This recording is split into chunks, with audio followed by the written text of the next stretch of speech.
దేవుడు తన కృపలో మనందరినీ కూడా జ్ఞాపకం చేసుకుని బలపరిచి ఈ మంచి శుభదినము కొరకు పరిశుద్ధాత్మ దేవుడు మనందరినీ సిద్ధపరిచినందుకు దేవునికి ఎంతగానో వందనస్తులమై ఉన్నాము.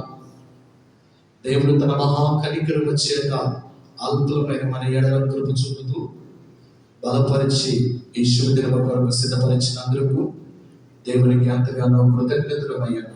ఈ సమయమందు కృపగల దేవుడు మన కొరకు సిద్ధపరిచిన దైవ వర్తమానమును పరిశుద్ధాత్మ దేవుని యొక్క సహాయంతో కొద్ది నిమిషాలు ధ్యానం చేద్దాం. మన కొరకు సిద్ధపరచబడిన దైవ వర్తమానం గత వారం మనం ధ్యానం చేశాం. ఎన్నో అధ్యాయము? లేవియాకాండము 4వ అధ్యాయమును ధ్యానం చేశాం. గత వారము మనము లేవియాకాండమును ధ్యానం చేశాం.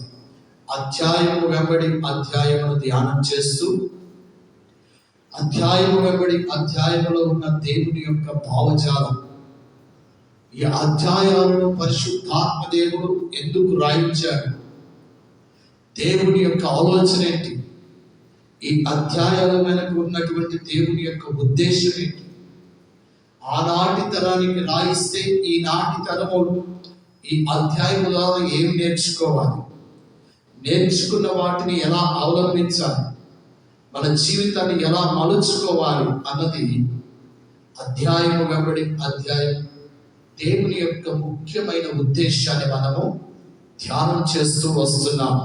అందులో భాగంగా లేవియాకాండము 4వ అధ్యాయం గత వారము కృపగల దేవుడు మనకు కొన్ని పాఠాలు నేర్పించారు. ఒకసారి దానిని మనము ధ్యానం పరుచుకుంటూ మననం చేసుకుంటూ మరొక అధ్యాయంలోకి వెళితే అప్పుడు వెనకేం జరుగుతుంది, ఇప్పుడు దేవుడు మనల్ని ఎలా నడిపించాలనుకుంటున్నాడు, భవిష్యత్తు ఎలా ఉండబోతుందో మనకు క్లియర్గా అర్థమవుతుంది. అయితే 4వ అధ్యాయంలో కృపగల దేవుడు కొన్ని పాఠాలు మనకు నేర్పించాడు. వాటిలో కొన్ని ఏంటంట, ఒకటి, దేవుని బిడ్డలుగా మనము లేవియాకాండము అంటే ఆది కాండము సృష్టి అయితే, నిర్గమకాండము విడుదల అయితే, లేవియాకాండము ఆరాధన. ఏంటంటే ఆరాధన అంటే ఎలా ఆరాధించాలి, ఎవరు ఆరాధించాలి, ఎప్పుడు ఆరాధించాలి, ఆరాధన ఎందుకు, ఏ సమయంలో ఏ ఆరాధన చేయాలి అన్నది నేర్పించేదే లేవియాకాండం.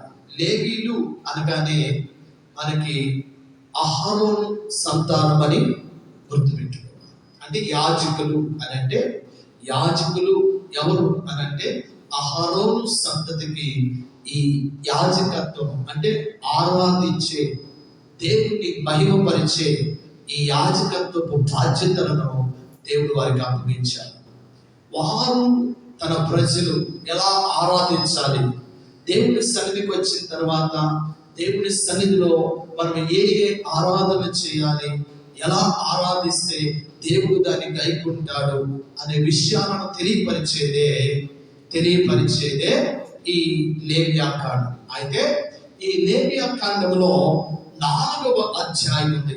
4వ అధ్యాయంలో దేవుడు మనకి నేర్పించిన ఆధ్యాత్మికమైన పాఠాలు ఏంటంటే, లేవియాకాండంలో 4వ అధ్యాయంలో ఏం నేర్పించాడో, విశ్వాసులమైన మనము దేవుని సన్నిధికి రాగానే ఏం చేయాలంట, ప్రార్థన చేయాలి. ఆ ప్రార్థన ఎవరి కొరకు చేయాలి? మొదటిగా, అయ్యా నీ ఉద్దేశాన్ని బయలుపరిచి మాకంటూ ఒక మార్గాన్ని చూపించే మీకును మాకును వారధిగా ఉన్నా, మధ్యవర్తిగా ఉన్నా నీ దాసుల్ని జ్ఞాపకం చేసుకొని, వారి కుటుంబాన్ని జ్ఞాపకం చేసుకొని బలపరిచి ఆత్మతో నింపి శ్రేష్టమైన నీ ఉద్దేశాన్ని, నీ దాసుడికి బయలుపరిస్తే ఆ దాసుడు మాకు తెలియపరుస్తాడు. తెలియపరచబడినప్పుడు ఆ మార్గాన్ని మేము గుర్తెరుగుతాం. ఆ మార్గమే మాకు నిత్య రాజ్యానికి మార్గం. దేవునికి మహిమ కలుగును గాక. కాబట్టి వారి క్షేమం కొరకు ప్రార్థిస్తూ ఉన్నాం. అర్థమైందా? రెండవది సంఘం కొరకు ప్రభా మేము కూడుకోవటానికి ఒక స్థలం ఏర్పాటు చేశారు. మేము కూడుకోవటానికి కొన్ని కుటుంబాలను ఏర్పాటు చేశారు. మేము కూడుకోవటానికి చిన్నల మొదలుకొని వృద్ధుల వరకు ఈ స్థలంలోకి వస్తున్నారు కదా. బిడ్డలందరినీ కూడా మీరు జ్ఞాపకం చేసుకొని వారిని బలపరచండి. వారికి కావలసిన దీవెన ఆశీర్వాదాలు వారికి దయచేయండి. ఏ ఒక్కరు బలహీనుడు కాక దినదినం వారు అన్ని విషయాల్లో అభివృద్ధి పరచబడినట్లు వారికి సహాయం దయచేయండి అని రెండవ ప్రార్థన. మూడవ ప్రార్థన ఏంటంటే, అయ్యా మేము ఈ లోకంలో జీవించడానికి సంఘములోను బయట సమాజంలోను మీరు ఏర్పరిచిన నాయకులు ఉన్నారు కదా, వారు దేనికి బలోపేతము కాకుండా, వారు ఎక్కడ రాసి పడకుండా అభివృద్ధి మార్గంలో, ఆశీర్వాదపు మార్గంలో మా సమాజాన్ని, మా సహవాసాన్ని, మా కుటుంబాన్ని నడిపించే భాగ్యము, ఆ జ్ఞానమును, ఆ సమృద్ధిని వారికి దయచేయండి ప్రభువా అని రెండవ ప్రార్థన చేయాలి. మూడవ ప్రార్థన, నాలుగవ ప్రార్థన దేని కొరకంట? ఈ దేశంలో, ఈ రాష్ట్రంలో, ఈ పట్టణంలో, ఈ గ్రామంలో, ఈ సంఘములో ఇంతవరకు నా జీవితం మనుగడ కొనసాగింది ప్రభువా. ఇంత మంచి దేశాన్ని, ఇంత మంచి రాష్ట్రాన్ని, ఇంతమంది నాయకుల్ని, ఇంత మంచి సహవాసాన్ని మీరు మాకు ఇచ్చినందుకు మీకు స్తోత్రాలని మనం నివాసం ఉంటున్న మన దేశ క్షేమం కొరకు, భద్రత కొరకు, అభివృద్ధి కొరకు మనం ప్రార్థన చేయాలి. Praise the Lord. ఇది దేవుని కృపలో విశ్వాసిగా దేవుడు మనకిచ్చిన బాధ్యత. ఇది ఆరాధన క్రమంలో మొట్టమొదటి పెట్టు. అంటే దేవుని సన్నిధిలో ఆరాధించడానికి వచ్చినప్పుడు నీ ఆరాధన, ప్రార్థన భావము ఈ నాలుగింటి మీద కేంద్రీకరించున్నారు. ఈ నాలుగింటిని బట్టే నీ దృష్టి ఇక్కడ ఉండాలి. అప్పుడు దేవుడు నీతో అద్భుతంగా మాట్లాడతాడు. నీతో నీ ఎదుట అద్భుతమైన మార్గాన్ని ఆయన బయలుపరుస్తాడు. ఈ నాలుగు దృక్పథముతో నువ్వు దేవుని సన్నిధిలోకి వచ్చి ప్రార్థనాపూర్వకంగా నువ్వు దేవుని మాటలు వినడానికి సిద్ధపడితే ఆ మహోన్నతుడికి దేవుడు మరొక వారాన్ని నీకు ఆశీర్వాదకరంగా ఇస్తాడు. ఆ ఆశీర్వాదకరమైన మార్గంలో నువ్వు ఎలా నడవాలో నేర్పిస్తాడు. నువ్వు ఎలా జీవించాలో దానికి నేర్పును అనుగ్రహిస్తాడు. Praise the Lord. హల్లెలూయా. దేవునికి మహిమ కలుగును గాక. అయితే ఈ 5వ అధ్యాయంలోకి వచ్చాం. ఇప్పుడు మనము దేవుని సన్నిధిలోకి వచ్చాం. అర్థమైందా? దేవుని సన్నిధిలోకి వచ్చిన తర్వాత ప్రార్థనాపూర్వకంగా ఎవరెవరి కొరకు ప్రార్థన చేయాలో దేవుడు చెప్పాడు. అవునా? ప్రతిసారి దేవుని సన్నిధిలోకి అడుగు పెట్టగానే కృతజ్ఞత హృదయంతో, అర్థమైందా, ఈ 4 అంశాల కొరకు నువ్వు ప్రార్థన చేస్తే నీ ప్రార్థన ఆరంభమైతే నువ్వు సుఖంగాను, నువ్వు సంతోషంగాను దేవుడు అద్భుతంగా నిన్ను ఆశీర్వదిస్తాడు. Praise the Lord. ఎలా ఆశీర్వదిస్తాడు అని అంటే 5వ అధ్యాయం. ఈ 5వ అధ్యాయంలో ఎన్ని వచనాలు ఉన్నాయి? 18, 19 వచనాలు ఉన్నాయి. అవునా? 19 వచనాలు ఉన్నాయి. 19 వచనాలను నేను 3 భాగాలుగా విభజన చేసుకున్నాను. 3 భాగాలుగా విభజన చేసుకొని దాని మీద దృష్టి పెట్టి ఒక్కొక్క భాగాన్ని ధ్యానం చేస్తే దేవుడు బయలుపరిచిన తన భావం ఏంటి అని అంటే, దేవుని కృపలో మొట్టమొదటిది ఆ అధ్యాయం 1 నుండి 12 వచనాలు. 1 నుండి 12 వచనాలు. అర్థమైందా? 1 నుండి 12 వచనాలు ఒక భాగం అయితే 13 నుండి అర్థమైందా 14 వరకు ఒక భాగం అయితే 14 నుండి 19 వరకు ఒక భాగం. 3 భాగాలు. ఓకేనా? అయితే ప్రియులను గమనించాలి. ఈ 3 భాగాలలో మొదటి భాగము ఏంటంటే ఆరంభంలోనే మాట చెప్తాడు, మీరు ఇక్కడికి వచ్చారు కదా, ప్రార్థన చేస్తారు అవునా, విశ్వాసపు భక్తిని కనబరుస్తారు కదా, నా మాటలు కూడా మీరు జాగ్రత్తగా వినాలి. నా మాటలు మీరు జాగ్రత్తగా వినాలి. ఏ మాటలు వినాలి అని అంటే, దేవుడు అక్కడ మాట్లాడుతూ అంటారు, ఒకటి, మీరు ఈ లోకంలో జీవిస్తారు కదా, నేను మాట్లాడుతున్నాను కదా, మీరు మాటలు వింటారు కదా, మీరు కూడా లోకంలో మాట్లాడతారు కదా. మాట్లాడేటప్పుడు ఎవరితోనైనా మాటలు జరుగుతున్నప్పుడు, నీకును వారికి మధ్యలో మాటలు జరుగుతూ ఉన్నప్పుడు, ఆ మాటల్లో ఎప్పుడైనా సరే అమ్మ తోడు, ఒట్టు, నా తోడు దేవుడు అని ఎప్పుడు ఒట్టు పెట్టుకోవద్దు.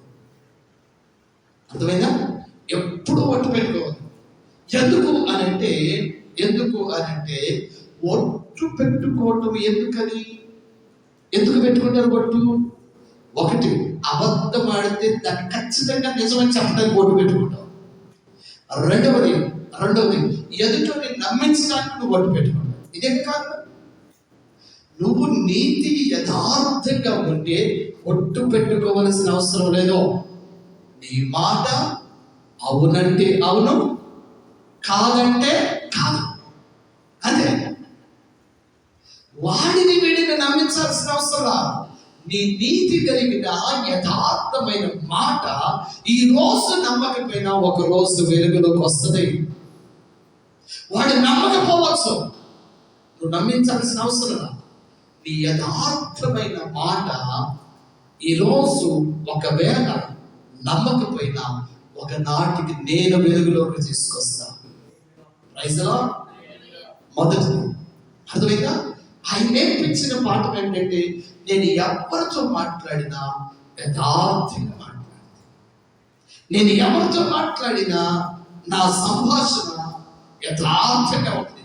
అంతేకాని నిన్ను నమ్మించడానికో, నిన్ను మెప్పించడానికో నేను ఏమేమో మాట్లాడి ఏమేమో ఓట్లు పెట్టుకొని ఈ చెత్తంతా నాకు అవసరం. దేవుని సన్నిధిలో ఆయనను ఆరాధించడానికి వచ్చిన మనతో దేవుడు మాట్లాడే మొదటి మాట, ఎవరితో ఒట్టు పెట్టుకోమన్నా. నెంబర్ టూ,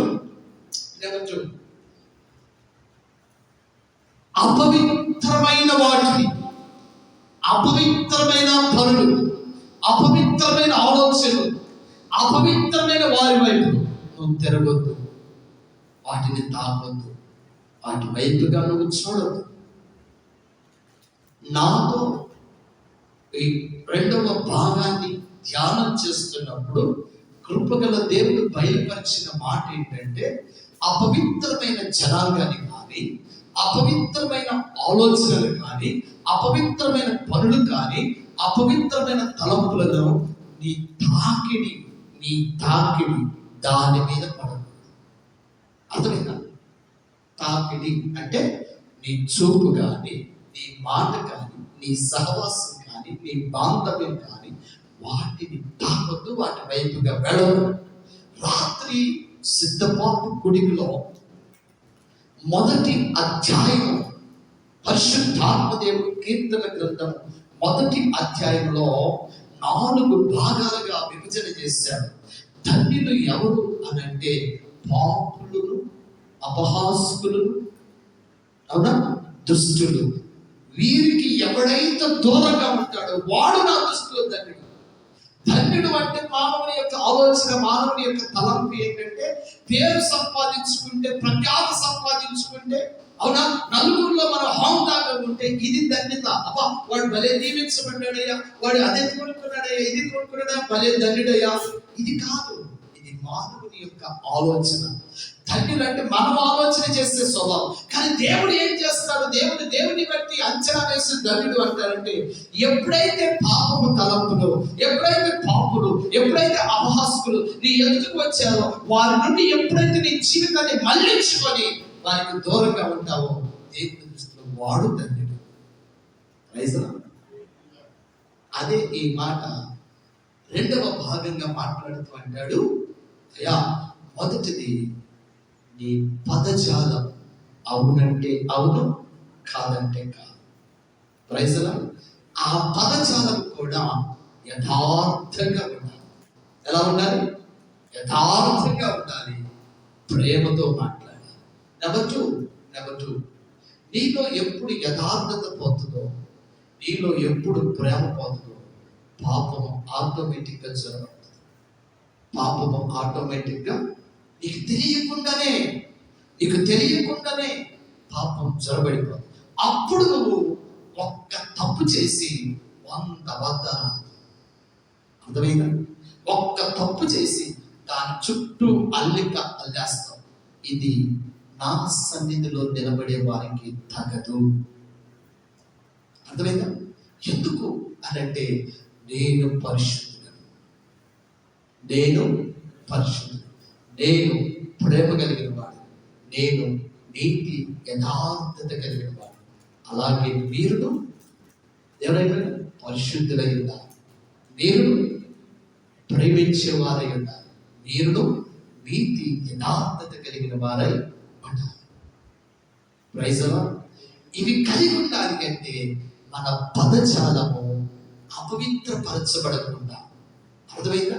మన యొక్క ఆలోచన, మన అలవాట్లు, మన మార్గాలు అపవిత్రమైన వాటి వైపుకు వెళ్ళకుండా మనల్ని మనము కంట్రోల్ చేసుకోగలిగిన కృప మనకు ఉండాలి. అలా ఉండాలి అంటే దేవుని సన్నిధిలో నిలబడాలి. ఎందుకు నిలబడాలి అంటే ఆది అందు వాక్యం ఉండెను, వాక్యము దేవుని ఎదుట ఉండెను, ఆ వాక్యమే దేవుడై. ఆ దేవుని ఎదుటకు నువ్వు వస్తే ఆయన నిన్ను సరి చేస్తాడు, ఆయన నిన్ను కంట్రోల్ చేస్తాడు, ఆయన నిన్ను క్రమబద్ధీకరణ చేసి ఒక మంచి మనిషిగా, ఒక మంచి విశ్వాసిగా, ఆయన ఆశించిన పాత్రగా నిన్ను నిలబెడతాడు. Praise the Lord. ఒకటి ఏంటంటే, ఒక భాగము దేవుడు నాతో మాట్లాడిన మాట అంటే నాకు తెలియపరిచిన ఆ వాక్యాన్ని చదువుతుంటే ఆయన మొట్టమొదటిగా నన్ను ప్రేరేపించి నాకంటూ ఒక ఆలోచన, ఆయన ఉద్దేశాన్ని కలిగజేసేవాడు. నేనేం మాట్లాడినా యథార్థంగా ఉండాలి. నువ్వు బాధపడుతున్నావు, నువ్వు వ్యాధి పడుతున్నావు, నాకు అనవసరం, అర్థమైందా? ఒట్టు పెట్టుకోకుండా యథార్థంగా. రెండు నేను ఎప్పుడైతే నా కంట్రోల్లో నేను ఉంటాను, ఎప్పుడైతే నేను దేవుడు చూస్తున్నాడనే భయం నాకు ఉంటుందో, అప్పుడు నేను దాన్ని మన్నించబడను. నా ఆలోచన కంట్రోల్ ఉంటుంది, నా తలంపులు కంట్రోల్ ఉంటాయి, నేను చేసే పనులు కూడా కంట్రోల్ ఉంటాయి, నేను నడిచే మార్గంలో కూడా భయం కలిగి నడుస్తాను. అప్పుడు పాపము నా దరిదాపుల్లో కూడా రాదు. నెంబర్ త్రీ, మూడవ భాగంలో ఆయన మాట్లాడిన మాట ఏంటంటే, పాపమును ఎప్పుడైతే, అపవిత్రమైన జీవితాన్ని ఎప్పుడైతే నువ్వు కోరుకుంటావో, అప్పుడు ఎక్కడ లేని భయంకరమైన ఏంటో తెలుసా? అర్థమైతే అంటే బతికేది మనమే, మనం కనపడతాం, కానీ మన వెనుక ఇంకొకడు ఉంటాడు. అవునా? వాడు కనబడేదానికంటే కనబడని వాడు భయంకరమైన ఆలోచన చేస్తాడు. భయంకరమైన ఆలోచన, అర్థమైందా? దాన్ని కప్పుపుచ్చుకోవడానికి తాకిన, చేసిన, చూసిన అబద్ధాన్ని కప్పుపుచ్చుకోవడానికి ఎన్ని అబద్ధాలు అంటే అబద్ధాల కోట. బుస్గడ్రబా వీడు అంటాం, అవునా? ఒట్టి మాటలే ఏమన్నా అక్కడ అంటే ఏంటి దానికి అర్థం? అన్ని అబద్ధాల పోసుకోలు మాటలు, అర్థమైందా? అవి నీ జీవితంలో యథార్థంగా ఉంటే, నీ జీవితంలో పాపం లేకుండా ఉంటే, నువ్వు వేసే ప్రతి అడుగు, నువ్వు చెప్పే ప్రతి మాట, నువ్వు చూపించే ప్రతి మార్గం ఆశీర్వాదకరంగా ఉంటుంది. Praise the Lord. ఈ 3 భాగాలను 5వ అధ్యాయంలో పరిశుద్ధాత్మ దేవుడు నాకు ఇచ్చిన అజ్ఞానికైన నాకు ఇచ్చిన ఈ చిన్న జ్ఞానానికి నాకు భయపడుతుంది. మీకు భయపడుతుంది, మీరు వేరే మీరు చదివేటప్పుడు మీకు ఇంకొక ఆలోచన కావచ్చు. నేను చదివేటప్పుడు దేవుడు నన్ను ఎలా ఉండమన్నా నేను ఎలా ఉండాలి, అలాగే ఆయన ప్రజలు వస్తే మనకి ఏం బోధించాలి, ఎలా ఉంటే దేవునికి ఇష్టమైన పాత్రలుగా ఉంటారు, ఆయన ఎప్పుడు ఎవరిని ఎలా ధన్యులు అంటారు, ఆ ధన్యుల యొక్క గుంపులో నేను చేరాలంటే ఏం చేయాలి అని ప్రార్థనాపూర్వకంగా ప్రభు సన్నిధిలో ప్రార్థన చేస్తే ఈ 3 అంశాల్లో ఈ వారం ఈ 5వ అధ్యాయం ద్వారా ఈ 3 అంశాలను మనం ధ్యానం చేయబోతున్నాం. మొదటి భాగం, ఓకేనా? ఈరోజు ఈ మాటలు వింటున్న మన జీవితాలు సరిచేయబడాలి. ఎందుకు అనంటే దేవుని రాకడ సమీపంలో ఉన్నది. ఆయన రాకడ మునిపే మనం ఏం చేయబడాలంట? సిద్ధపాటు కలిగి సరిచేయబడి ఆయన కొరకు ఒక పరిశుద్ధమైన జనాంగంగా ఎదురు చూడాలి అంటే మనలో ఉన్న మలినం, మనలో ఉన్న మస్తు, మనలో ఉన్నటువంటి దుష్ట స్వభావాలన్నీ కూడా పరిశుద్ధపరచబడాలి. ప్రైజ్ ది లార్డ్, హల్లెలూయా. అయితే ప్రభు కొన్ని మాటలు తెలియపరుస్తూ 5వ అధ్యాయం లేవియాకాండము 5వ అధ్యాయం 19 వచనాల్లో ఉన్న మొదటి భాగము.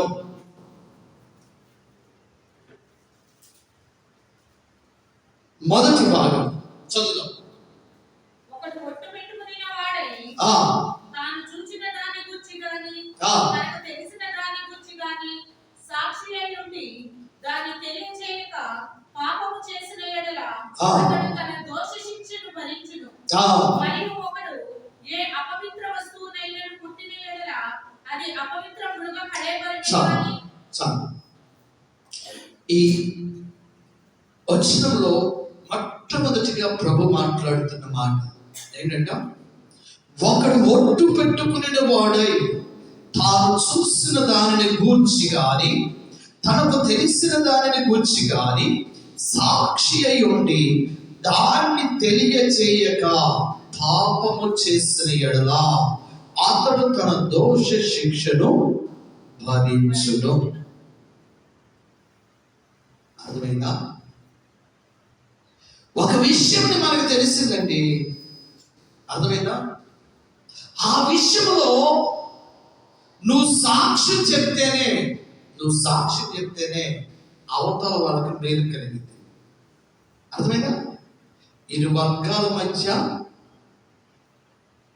చిన్న ఇబ్బంది జరిగితే మధ్యవర్తిగా నువ్వు ఉన్నవారు నీకు తెలుసు, ఓకేనా? ఇప్పుడు తెలిసిన సందర్భంలో ఇది ఇక్కడ బహిరంగంలోకి వచ్చింది. బహిరంగంలోకి వస్తే ఎవరున్నారు, ఎవరు చూశారు, ఎవరు చేశారు అంటే నేను మిమ్మల్ని మాట్లాడుకున్నప్పుడు ఫలానోడు ఉన్నాడయ్యా అని అంటే ఈ ఫలానోడు దగ్గరికి వచ్చి అన్యాయంగా మాట్లాడినాడు, అన్యాయంగా వచ్చాడు కానీ బయటకు పొరుగు పోతున్నాడు. ఆయన పొరుగు పోతే ఏదో మామూడు ఏదో చేసినది ఎలాగా, అర్థమైందా? ఒక నిన్ను అడిగితే నాకేం తెలుస్తుందని చెప్పి నీకు ఏదో ఒకటి నేను చేస్తానంటే అని అంటే అంటారా? ఇప్పుడు కోర్టులు దొంగ సాక్ష్యాలు చెప్తా ఉంటారు, డబ్బులు ఇచ్చి వదిలేస్తా ఉంటారు, అర్థమైందా? అయితే ఆ బలోపేతానికి ఒకవేళ నువ్వు లొంగిపోయిన తర్వాత ఆమె కూర్చొని వెళ్ళిపోయిన తర్వాత ఏమంటారే చెప్పు, ప్రమాణం చేసి చెప్పు, ఎక్కడ ప్రమాణం చేసి చెప్పని, అవునా? నీ మనస్సాక్షి మీద కానీ నువ్వు నమ్ముకున్న దేవుడి మీద కానీ ఒట్టే చెప్పు అని అంటే అడన్నాడు, అయ్యా నిజమయ్యా ఈ ఏదో నేను అక్కడ విన్నాను కానీ ఒకటి మొదటిగా జారిపోవటం కదా, నువ్వు కూడా విన్నావా చెప్పు అని అన్నావు అనుకో, నిజం ఒట్టు ఆ మాట అన్నా ఏదో అని ఉంటాడు, నేను విన్నా, చిన్నగా జారిపోతూ ఉంటాను, అవునా? ఆయన అన్నాడు నువ్వు తెలిసినది, నువ్వు విన్నది ఒకవేళ నువ్వు చెప్పాల్సిన సమయం వస్తే ఏం చేయాలంట? యథార్థంగా చెప్పు. వాడికి నష్టం జరిగిందా, వీడికి మేలు జరిగిందా నీకు అనవసరం. ఒకవేళ ఏ మాత్రము లంచానికో చుట్టరికానికో బంధుత్వానికో నువ్వు లొంగిపోయావనుకో ఏ విధంగా దోష శిక్షణ తప్పు. అర్థమైందా? కాబట్టి మనం ఎలా ఉంటానంటే అవునంటే అవును, కాదంటే కాదంటే అని వీళ్ళంతా ఎవరిని సంతోషపెట్టాలి కాదు, మన జీవితం ఏంటి, మనం ఎలా ఉంటాం, దేవుడు నన్ను ఎలా ఉండటానికి ఈరోజు నన్ను ఎక్కడ నిలబెట్టాడు, ఈరోజు మనకి ఎందుకు ఆయుష్ని ఇచ్చాడు, ఎందుకు ఆరోగ్యాన్ని ఇచ్చాడు అని అంటే దేవుడి నామానికి అవమానం తేడానికి కాదు. క్రీస్తు బిడ్డలంటే వారు ఖచ్చితము ఏమన్నాక మళ్ళీ మందిరానికి వెళ్తారు ఎవరినో నేర్చే అవమానం కదా, ఇబ్బంది కదా. అవునా? నోరు తెరిస్తే అది అయిపోయాడు, ఎంత ఆత్మీయ జీవితం అయిపోయింది. కాబట్టి మన యొక్క స్థితి మనం చూసుకోకపోయినా లోకంలో 100 కళ్ళు మనం చూస్తాయి. అవునా? మనం అక్కడిద్దరు చూస్తాం. పరిశుద్ధ గ్రంథాన్ని చేత పట్టుకుని వెళుతుంటే లోకంలో ఎలా జీవించినా వాడిని ఎప్పుడు పట్టించుకోడు. పరిశుద్ధ గ్రంథాన్ని పట్టుకుని బయలుదేరు, అందరూ నీ మీద దృష్టి పెడతారు, అందరూ నీ ప్రవర్తన మీద ఆలోచన కలిగి ఉంటారు. నువ్వు ఎవరికి తెలియకపోవచ్చు, నువ్వు అందరికీ తెలుసు. అర్థమైందా? అప్పుడు వెంటనే ఒక మాట వేస్తాడు, చెప్పేది. అర్థమైంది? అలా అన్నాడు, ఎవరికి అవమానం? దేవుడికి కదా. అందుకనే కృపగల దేవుడు అంటాడు, శ్రేయస్సాను అయితే అయింది, లేకపోతే లేదు. ఇప్పుడు ఈ ఇద్దరి మధ్యలో కొంచెం విభేదం రావచ్చు, కానీ నిజం అనేది బయటపడుతుంది కదా. ఒక రోజును తప్పు చెప్పేవారంటే వీళ్ళిద్దరు కాకుండా మళ్ళీ నీకు అప్పుపోలు అయిపోతుంది కదా, నువ్వు బాధలో పడతావు కదా, నువ్వు ఇబ్బందులు పడతావు, వాడు కక్ష కడతాడు, ఎలా చూసినట్టు అది చెప్పలేదు నువ్వు కదా. అది మరీ భయంకరంగా. కాబట్టి దేవుడు తన కృపలో ఈ లోకంలో నువ్వు ఎలా జీవించాలి, ఆరాధించడానికి వచ్చావు కదా, దేవుడిని మహిమపరచడానికి వచ్చావు కదా. లోకము ఎలాంటిదంట? ఎఫెసీ పత్రిక 6వ అధ్యాయంలో 12వ వాక్యములో మనం పోరాటం చేయవలసి ఉంది. ఈ లోకంలో మనం పోరాటంలో ఉన్నటువంటి యోధులకు ఎవరమంట? ఎఫెసీ పత్రిక 6వ అధ్యాయం 12వ వాక్యం. మనము పోరాడుచున్నది శరీరంతో కాదు, కానీ ప్రస్తుత అంధకార సంబంధమైన లోకనాథులతోను ఆకాశ మండలమందున రావణ శక్తుల సమూహముతో మనం పోరాడుతున్నా. అర్థమైందా? ఈ పోరాటంలో నువ్వు ఎక్కడ కూడా బలహీనం కావద్దు. ఈ పోరాటంలో నీ మాట విధానం ఎక్కడ కూడా బలహీనపడద్దు. ఈ లోక దుష్టుడు ఏం చేస్తాడో తెలుసా? నీకు ఏదో ఒక రీతిగా బలోపేతం చేసి నిన్ను అన్యాయస్తుడిగా దేవుడి ముందు నిలబెట్టాలని వాడు అన్నాడు. వాడు అబద్ధం ఆడాడు, వాడు దేవుడి మరియు గ్రంథమును పంచుకున్నాడు, దేవుడి సన్నిధిలో ఉన్నాడు, రక్షించబడ్డాడు, కానీ అబద్ధం ఆడాడయ్యా. ఇదేనా నీ శిక్షణ? ఇదేనా నీ బిడ్డలంటే? అది సాతానుగా నీ దేవుని ముందు తలెత్తుకొని మాట్లాడతాడు. అందుకే మన మాట అవునంటే అవును, కాదంటే కాదు. ఈ పోరాటంలో నువ్వు ఎక్కడ కూడా బలహీనుడు కావద్దు. దుష్ట శక్తుల సమూహం మన మీదకి దండెత్తి వచ్చినా మనల్ని విడిచిపెట్టి ఒంటరి వాళ్ళని చేసిన మన విశ్వాస జీవితం ఎలా ఉండాలంట? అవునంటే అవును, కాదంటే కాదు. అలా బ్రతకగలిగితే దేవుడు అత్యధికమైన విజయాన్ని ఇస్తాడు. ఏమిస్తాడు? నువ్వు పోరాటానికి సిద్ధపడు, నీతి యథార్థంగా బ్రతకడానికి సిద్ధపడతానంటాడు. రక్షణ కవచం నీకు అనుగ్రహిస్తాడో. నా మాటలు కాదు, దైవజనుడైన పౌలు భక్తులు మాట్లాడుతూ ఎఫెసీ సంఘంలో ఉన్న ఆ బిడ్డలను బలపరుస్తూ రాస్తున్నాడు. ఏంటంట ఈ యుద్ధానికి నువ్వు సిద్ధపడితే, ఈ యథార్థతలను నిలబడగలిగితే, ఈ యొక్క దురాత్మ శక్తుల సమూహం నీ మీద బలోపేతం చేస్తూ నీ మీద యుద్ధ రంగంలోకి వచ్చినప్పుడు నువ్వు ఓడిపోకుండా దేవుడు ఏమిస్తాడంట? రక్షణ కవచములు ఇస్తానందా లేదా? అక్కడ యుద్ధోపకరణములు ఏంటంట? దేవుడిచ్చు సర్వాంగ కవచములను ధరించుకొనుడి. Praise the Lord. ఈ జీవితాన్ని యథార్థంగా ఉంచుకుంటే దేవుడేనంట నీకేమిస్తాడు? సర్వాంగ ప్రొటెక్షన్ అని కలుగు చేస్తాడంటే. నువ్వు వీడి కోసమేదో వాడి కోసమేదో వాడి కోసం నువ్వు బలోపేతం అయిపోయి మా ఇద్దరి మాటలన్నీ చెప్పేసి లేనిపోయి అన్నీ చెప్పేసి ఒకటి సేవ చేసి ఒకటి రక్షిద్దాంలే అనుకొని వాడిచ్చిన ధనంతోనో వాడిచ్చిన ఏదో దాన్ని ఆశ చూపిస్తే దానికి నువ్వు అయిపోయి ఉంటుంది. ఈ రక్షణ కవచం నీ నుండి దూరం అయిపోతే దుష్టుడు చొరబడతాడు. వీడిలో ఇద్దరిని నీకు వీళ్ళిద్దరిని ఏం చేస్తాడు తెలుసా? వీడికి ఒకప్పుడు మంచి అనుకున్నాడు, వీడు కూడా శత్రువు అయిపోతాడు. వాడు ఆల్రెడీ శత్రువు అయిపోయాడు. అర్థమైందా? భయంకరమైన విపత్తులో మనమే పడిపోతాం. దోష శిక్షణ భయంకరంగా ఉంటుంది. ఎందుకని? కవచము మనకు దూరం అయిపోయింది. ఎందుకు దూరం అయిపోయింది? యథార్థతను కోల్పోయినందున. అంటే మన మంచి మాట తీరును మనం నిలబెట్టుకోనందున దుష్టుడికి అవకాశం వచ్చింది. ఈ దుష్టుడు ఏం చేస్తాడంటే మన మైండ్ని ఖరాబ్ చేసేస్తాడు. అర్థమైనా? స్థిరత్వం ఉండలేడు, ఆలోచించలేడు, గజిబిజి గందరగోళం. వాయమ్మ నేను ఇది చేసింది, వాడు ఏం చేసుకున్నాడో, వాడు ఏమంటాడో, వీడేమో అన్యాయంగా చెప్పమన్నాడు, చెప్పేశారు, వీటి బట్టి కాదు. వాడి ఎదుట మనం నిలబడాలేము, పట్టుబడలేము. ఇది చేసింది తప్పే, కానీ ఈ పక్షానికి వచ్చాము. కానీ వీడు మనకు శత్రువు. ఇప్పుడు వాడి ఎదుటికి వెళ్ళాలన్నా భయం, వాడు ఏం చేస్తాడో, వాడి జనం ఏం చేస్తాడు భయం. ఎందుకు వచ్చింది ఇదంతా? యథార్థతను తప్పిన దొంగ మాటలు మాట్లాడి ఒట్టు పెట్టుకొని మాట్లాడినాను. అందుకే ఈ లోకంలో మనం బ్రతకాలి. ఎలా బ్రతకాలి? ఏం జరిగినా అర్థమైందా?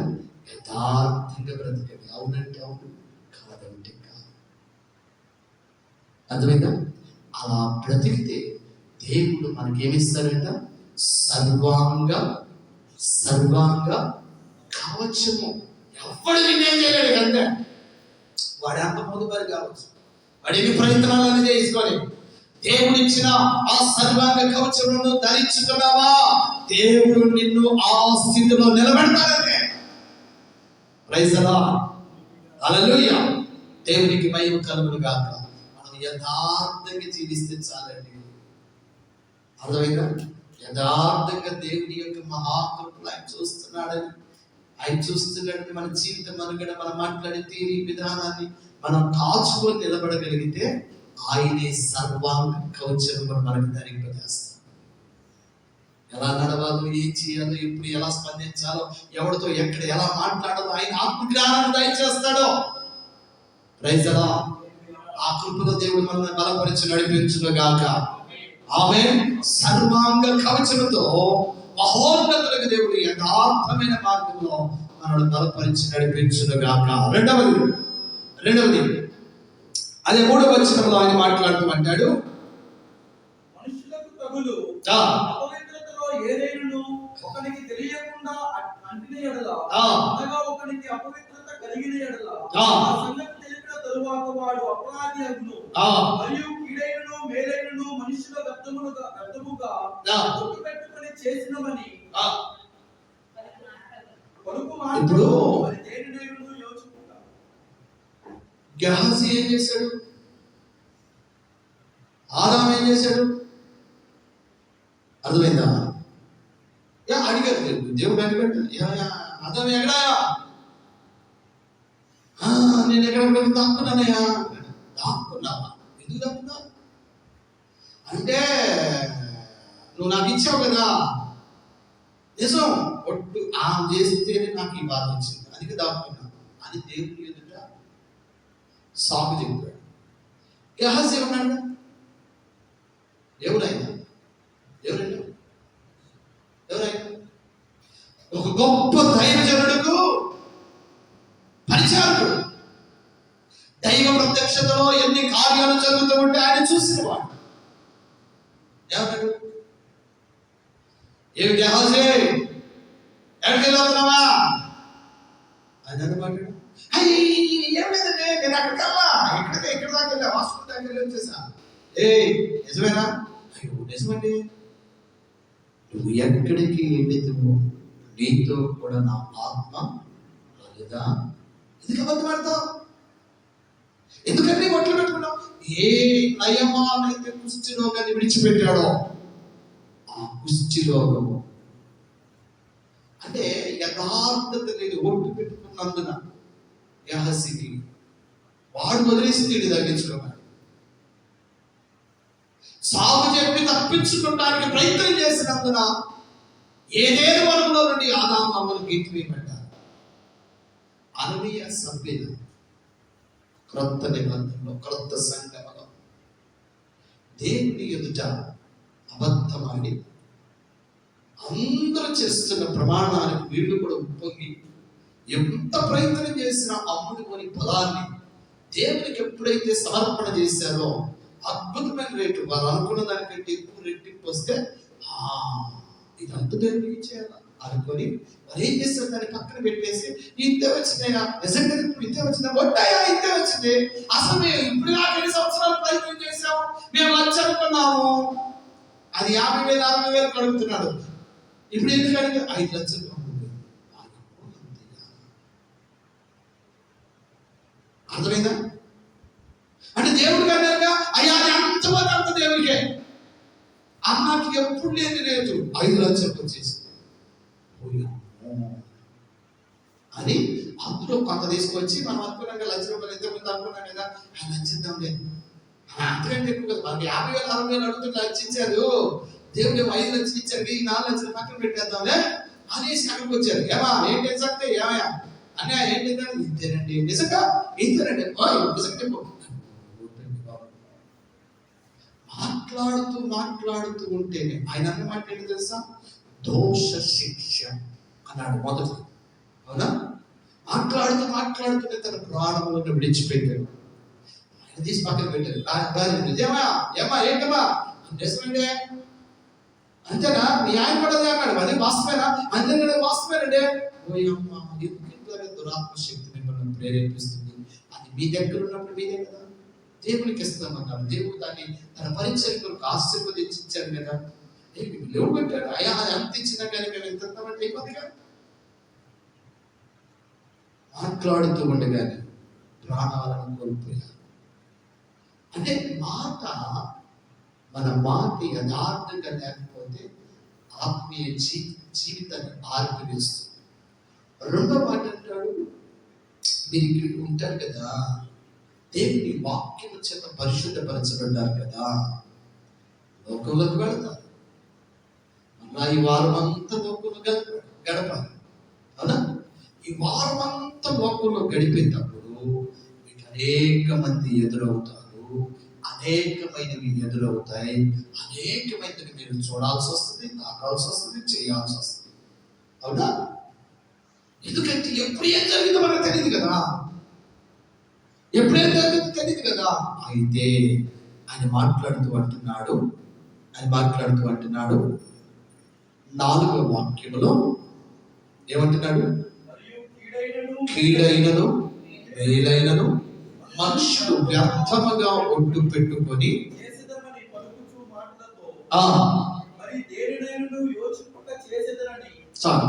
పై వచ్చిన ఏం చెప్పాడు, అపవిత్రమైనది ఏదైనా మీరు తాకిడి ఎడల, అది మేలులో రావచ్చు, కీడులో రావచ్చు.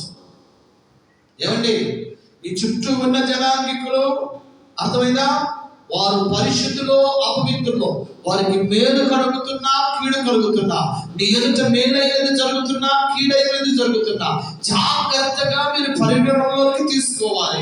అయ్యో కీడు జరుగుతుందని దూరంగానో, ఆ పరిశుద్ధపరచబడుతుందని దగ్గరగానో వెళ్ళదు. అది ఏంటి, అది ఎవరు, అది చేసే పనులేంటి, మరి మార్గమే, అది తలంపు. జాగ్రత్తగా గుర్తుపట్టండి, జాగ్రత్తగా గుర్తుపట్టండి. జాగ్రత్తగా గుర్తుపట్టకపోతే మన జీవితాలు ఏమైపోతాయంట, అపవిత్రమైతాయి. అంటే అపవిత్రమైన వాటిని తాగటము, అపవిత్రమైన వాటి వైపుగా వెళ్ళటము, అపవిత్రమైన ఆలోచనలు కలిగి ఉండటము మనం కూడా చేస్తాం. అందుకే కీర్తనకారుడు ఆ మాట చెప్పాడు, ఏమని, దుష్టుల ఆలోచన చొప్పున అపహాస్యులు కూర్చున్న చోట. అవునా, ఇంకెవరు, ఎందుకని, ఏమైందంటే మనుషులే కదా, వారిని ఎలా దూరం చేస్తాం, మనుషులే కదా, వారికి ఎలా దూరంగా ఉండగలుగుతాం అని అంటే వారితో మాట్లాడవచ్చు, కానీ వారేపటి వెళ్ళకూడదు. వారు చెప్పింది వినొచ్చు, వారిలాగా జీవించకూడదు. ఎందుకంటే ఈ రోజు చూసినా, ఈ రోజు చేసినా, ఈ రోజు వెంబడించినా నీకు ఒక ఆలోచన కలిగింది, నేను కూడా చెప్తే బాగుండు, వాడు భలే ఎంజాయ్ చేస్తున్నాడు, అవునా, తలంపు వస్తాయి. ఈ రోజు చూస్తాం, రేపు దగ్గర అవుతాం, ఎల్లుండి దాన్ని చేయడానికి ఆశపడతాం, అవతారంలో చేసేస్తాం, భ్రష్టమైపోతాం, అపవిత్రపరచుకుంటాం. అర్థమైందా? అందుకే కృపగల దేవుడు అంటాడు, నీ జీవితాన్ని ఆత్మీయ పరిశుద్ధతను జాగ్రత్తగా ఏం చేయాలి, పాడు చేసుకోవాలి. అవునా, జాగ్రత్తగా కాపాడుకోవాలి. దేవుని బిడ్డలను గమనించాలి. లోకంలో నీకు ఎంతో మంది చుట్టుపక్కల, ఎంతో మంది అర్థమైన రక్త సంబంధికులు, నీ జీవితంలో ఎంతో మంది సమాజం ఎదురవుతాం, వారి మధ్యలో అపవిత్రమైన వాడు ఉంటాడు, అవునా, పాపుంటాడు, దుష్టుడు ఉంటాడు. మరి వాళ్ళ గుర్తెరగదు కదా, చెప్పిందల్లా విని వాళ్ళు ఏదైనా సాటకాడకల్లా పెడితే మన జీవితం అపవిత్రమైంది. వారితో ఉన్నట్టుగానే ఉంటూ మన ఆత్మను మనం జాగ్రత్తగా కాపాడుకోవాలి. ప్రైజ్ ది లార్డ్, హల్లెలూయా, దేవునికి మహిమ కలుగును గాక. Praise the Lord. అర్థమైందా? శాంసన్ అనుకున్నాడు, ఏమనుకున్నాడు, నేనేంటి, నా దేవుని అభిషేకం నా మీద ఉంది. అర్థమైందా?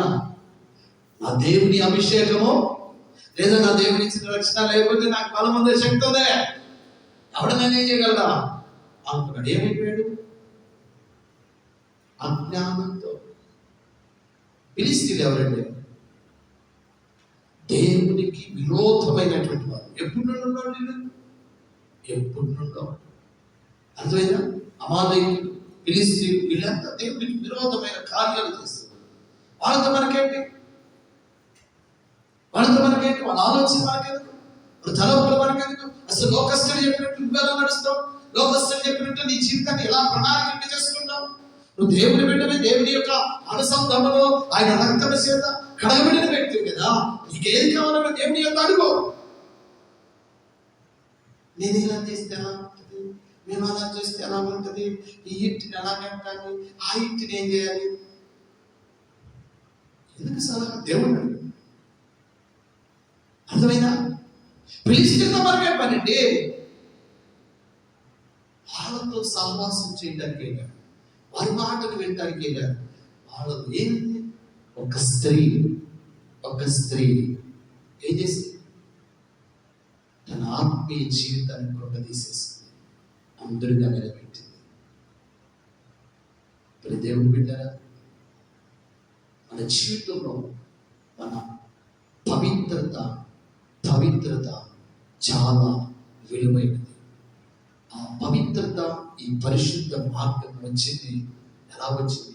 క్రీస్తు ప్రాణం పెడితే మనకి భాగ్యం వచ్చింది. మరి దీన్ని ఎలా జాగ్రత్తగా కాపాడుకోవాలి? అపవిత్రమైనది ఏది చూసినా, దేన్ని తాకినా, దేని వైపుగా నువ్వు వెళ్ళినా నువ్వు భావ్యమైపోతావు. మనం అపవిత్రపరచబడతాం. అందుకు మనం బహు జాగ్రత్తగా ఉండాలి. ప్రభా, నీ సన్నిధిలో నేను వచ్చాను ఆయన, ఈ వారం అంతా నన్ను పవిత్రంగా ఉంచబడటకు నాకు సహాయం దయచేయి. ఒకవేళ అలాంటి పరిస్థితులు ఎదురైతే నేను ఎలా తప్పుకోవాలో నాకు జ్ఞానాన్ని బోధించు. Praise Lord. ఆ జ్ఞానం లేకే సొలొమోను అనుకున్నటువంటి అవునా, సొలొమోను అంతటి జ్ఞానే అజ్ఞానం అయిపోయి ఊపిలో కాలేస్తాడు. ఆఫ్టర్ ఆల్ నువ్వు నేను అంట సాధారణంగా మనం ఈజీ. మనమైతే పెద్ద గొడవ పడుతున్నాం. పెద్ద పట్టాలంటే మనకి కాస్త, మనకంటే భగవంతులు పట్టాలంటే అది, పిల్లలు పట్టాలంటే ఆడిందిరా అనుకుంటాం. సాధారణంగా కూడా అదే తెలుసా? నీ నా విశ్వాసం పడుకుంటుంది అట్లాంటి అయిపోతుంది. అర్థమైందా? పెద్దోళ్ళు వేసే ఇలాంటి వాళ్ళు మంచి సంగీతంతులు, మంచి విశ్వాసం, అది పడికి మంట. అది నీలాగా నాగలేకపోతే ఉప్పు అట్టిపోతాం. మరి వాళ్ళే అంతగా పడిపోతే మరి మనం ఎంత ఎక్కడ ఉండాలి? మన బతుకేంటి? అందుకు దేవుడు మనకు అంటాడు, అబ్బాయి నువ్వు జాగ్రత్త, లోకంలో అనేకమైన అపవిత్రమైన మనుషులు ఉన్నారు, అపవిత్రమైన ఆలోచన కలిగి ఉన్నారు. వారిని జాగ్రత్తగా గుర్తుపట్టాలి. వారి వైపు కలత కానీ, వారి ఆలోచన కానీ, వారి తలంపులను పాలి భాగస్తులు అవ్వదు. అయ్యావా నీ జీవితం కొలాప్స్, అయ్యావా నష్టపోతాం, అయ్యావా నీ కుటుంబం విచ్ఛిన్నమైపోతుంది. అందుకే కృపగల దేవుడు పడిపోయిన వారిని మాదిరిగా ఉంచుతూ నిలబడిన యేసయ్యను చూపిస్తూ ఉన్నాడు. Praise the Lord. అర్థమైందా? ఎన్ని శోధనలు, ఎన్ని భయంకరమైన వ్యాధులు వచ్చినా అన్నిటిని తట్టుకొని మరణపు యొక్క ముళ్ళను విరిచి సమాధిని గెలిచి నిలబడిన యేసయ్య అంటాడు, మీరు నన్ను చూస్తున్నారండి. Praise the Lord. హల్లెలూయా. నన్ను చూస్తూ మీ ఆత్మీయ మనుగడను కొనసాగించు. నేను అలాగైతే విజయ పతాకాన్ని ఎగరేసి వ్యక్తి రాజ్యంలో చేరడం, మీరు కూడా అలాగే అన్ని విషయాల్లో విజయాన్ని చూస్తారు.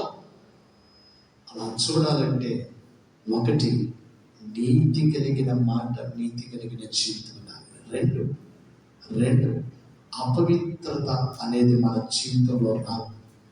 అర్థమైనా? అపవిత్రతకు అవకాశము ఉండకూడదు. ఏముండకూడదంట? ఏముండకూడదు? ఒకటి, ఒట్టు పెట్టుకొని అబద్ధం ఆడకూడదు, అబద్ధాలు ఉండకూడదు. రెండు, అపవిత్రత ఉండకూడదు. మొదటిది అబద్ధం, రెండు అపవిత్రత. ఓకేనా? మూడు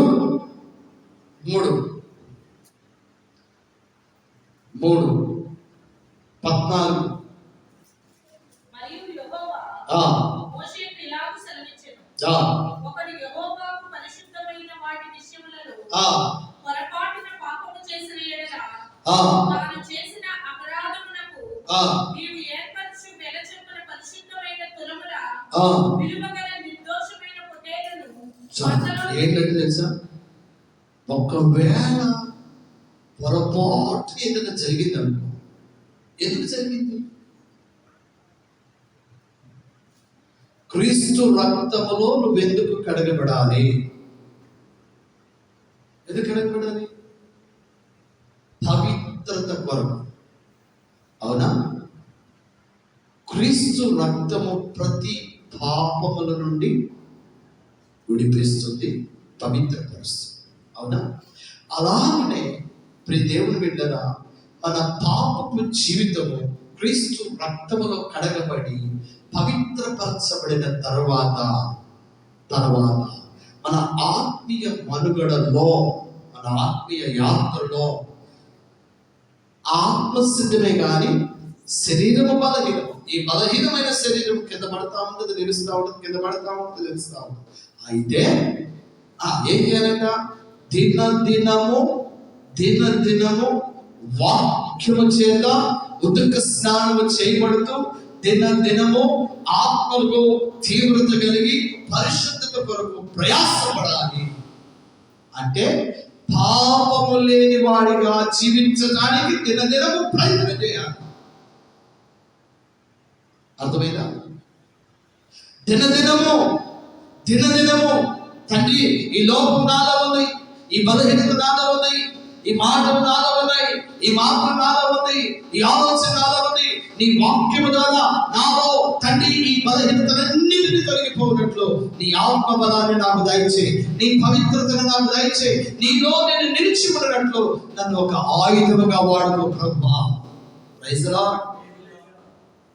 దేవునికి మహిమ కలుగునుగా. దేవుని బిడ్డలారా, మన ఆత్మీయ జీవితంలో మూడవది ఏమనకూడదంట? పాపము. అంటే పాపము, అపవిత్రత ఉండకూడదు.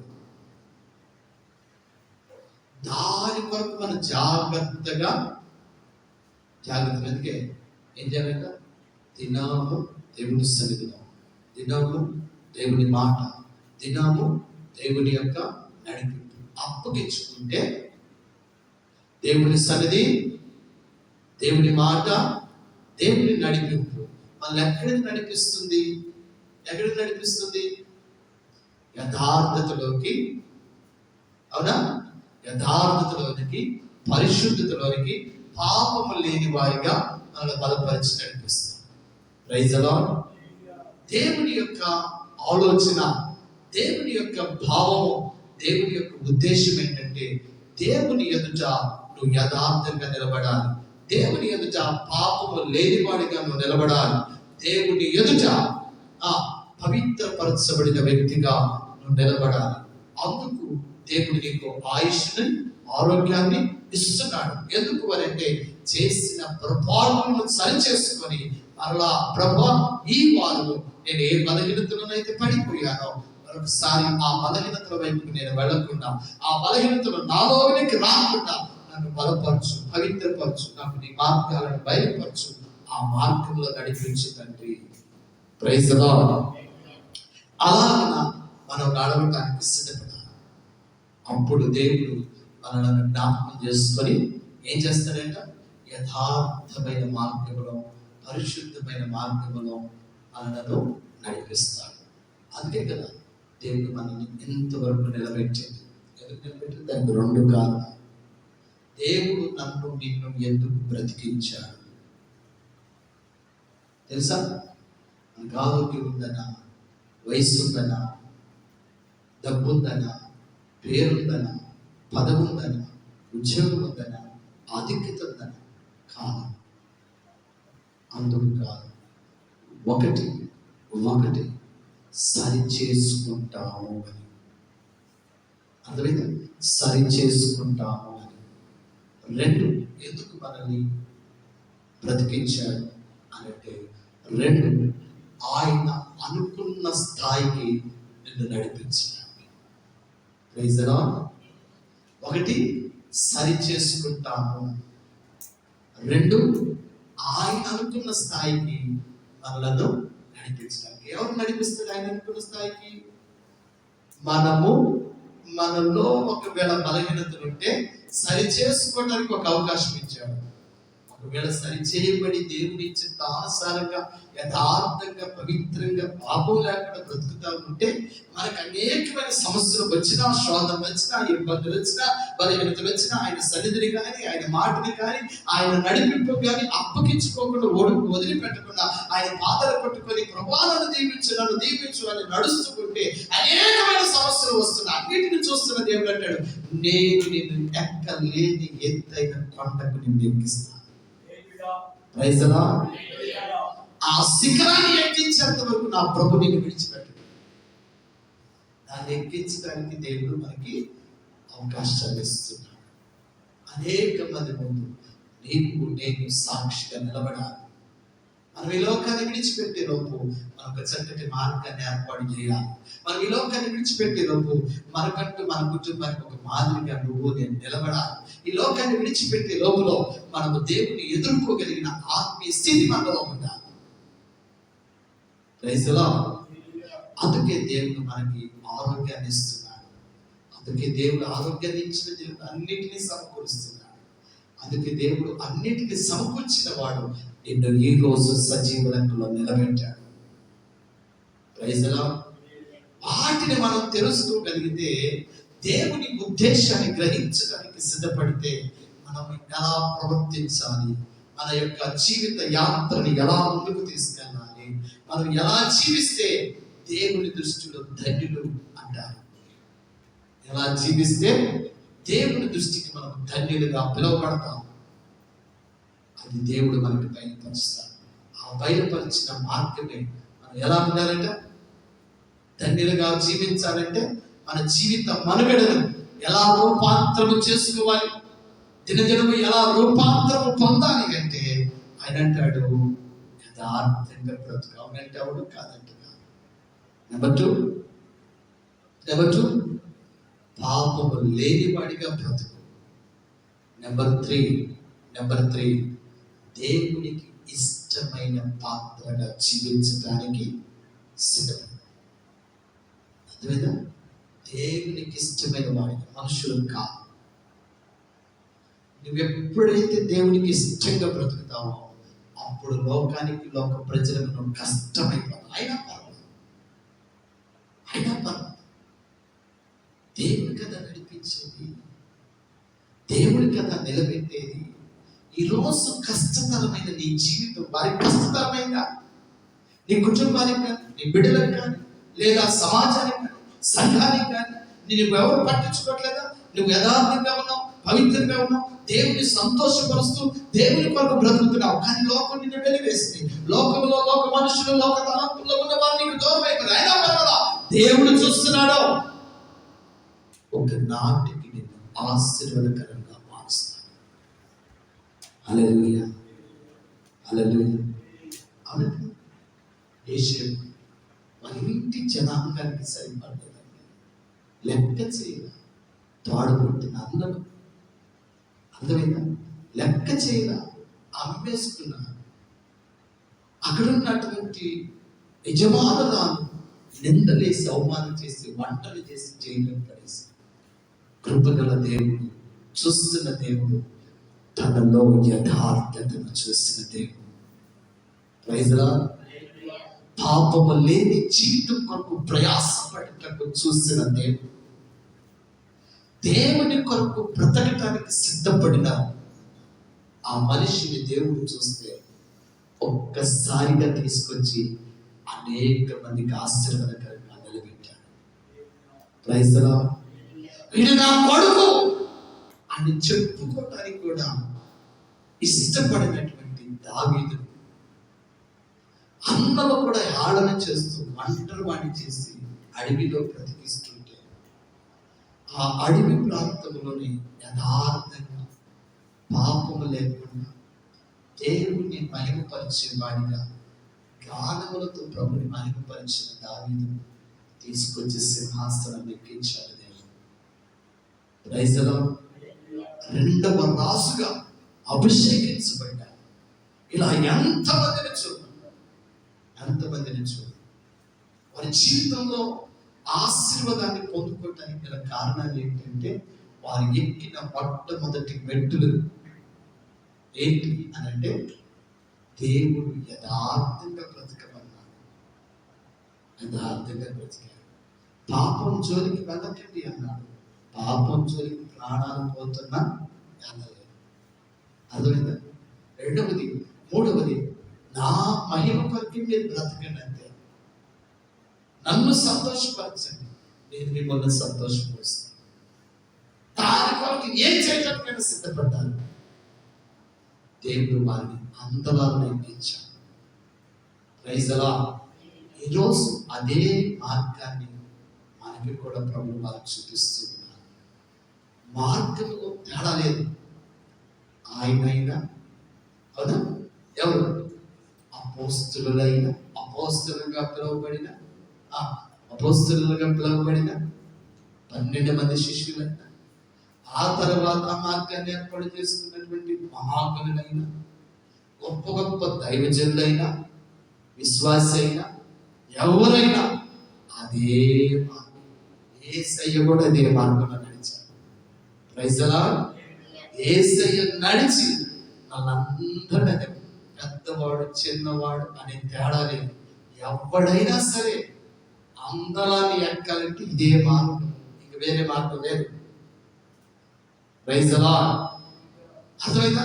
వేరే మార్గంలో నీకు మోక్షం లేదు, వేరే మార్గంలో నీకు ఆశీర్వాదం లేదు, వేరే మార్గం గుండా దేవుడి సన్నిధిలోకి వెళ్ళిపోతానంటే అది కుదరదు. ఆయనే మార్గము, ఆయనే సత్యము, ఆయనే జీవం. ఆ మార్గంలోనే రక్షణ, ఆ మార్గంలోనే విమోచన, ఆ మార్గంలోనే నిత్య జీవం. ఆ మార్గంలో నువ్వు ఉండాలి అంటే అర్థమైందా? అప్పుడు మన జీవితం ఎలా ఉండాలంట? అవునా? 3 పదాలు మన జీవితాన్ని రూపాంతర పరపులోకి తీసుకొచ్చేది. అనగా పరిశుద్ధుడు నడిచిన మార్గంలో నడిపించేది మార్గం. దేవుడి కొరకు బ్రతుకు, పాపం లేకుండా బ్రతుకు, యథార్థంగా బ్రతుకు. అద్భుతంగా దేవుడు నిన్ను నడిపిస్తాడు. అద్భుతంగా దేవుడు మనల్ని ఆశీర్వాదకరంగా లేవనెత్తుతాడు. ఆ కృప దేవుడు మనకి, మన కుటుంబాలకు సమృద్ధిగా దయచేసి బలపరిచి నడిపించునుగాక. ఆమేన్.